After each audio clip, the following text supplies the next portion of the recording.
No matter what kind of music you like, whether you're a beginner or pro, as long as you're playing songs that have a C chord in them, I'm going to show you 12 ways to spice them up, to make them more fun and interesting and musical.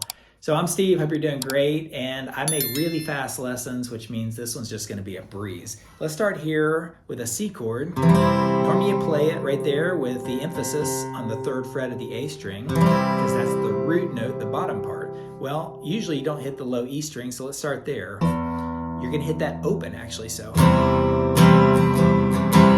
Very cool. You don't do it at all times, but if you're playing a chord progression like this, F, G,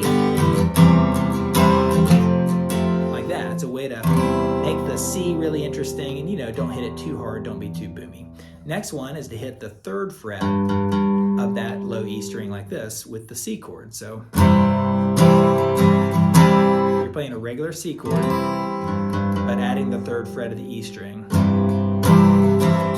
Whether you need a pinky to do it or you use that one finger to cover both of those on the E and A strings right there. So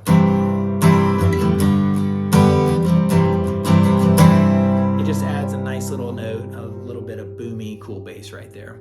All right, let's move on to the next string, the A string. And one way to do it is to hammer it on.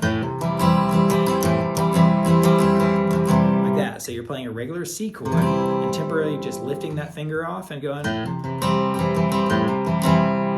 Really cool little thing, a little bluegrassy, but it can be used in all types of music. Another way to do it is take that finger and slide it down to the 2nd fret of the A string and just slide it in. Very cool. Simple one note thing right there.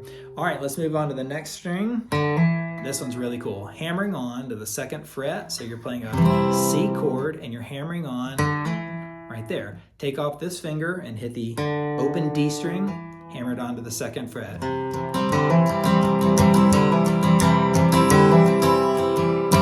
And then you can hammer it on to the 3rd fret.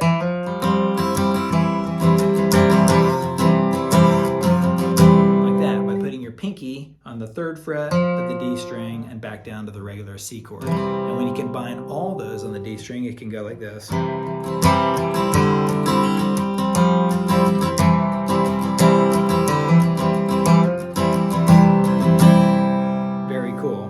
Move to the G string. You basically do the same thing like that. So you're removing this middle finger, hammering it on for the open G string to the 2nd fret.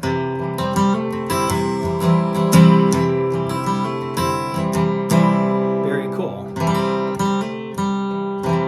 So hit it open and hammer it on and back off.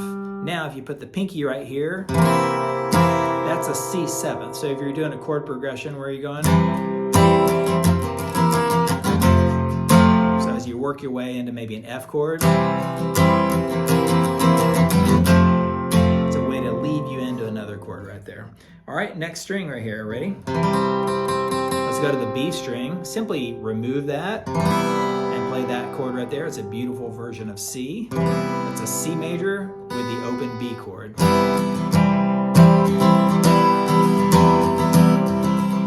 can either just strum it off and on open or hammer it on like it did. And when you add your pinky on the 3rd fret again, isn't that beautiful? It's a regular C chord and pinky on the 3rd fret of the B string. Really nice. All right, for our last couple, we're going to go to the high E string. And one thing you can do is just simply add your pinky right here on the 3rd fret. Cool. And when you combine it with that low E right there, or the open E, you're creating a lot of nice little intricate parts of the C chord. So regular C with a pinky on the 3rd fret, or do this finger, lay it down flat on the 1st fret. So like this, C. I'm playing a C major and just laying this finger down on the 1st fret of the E and the B strings.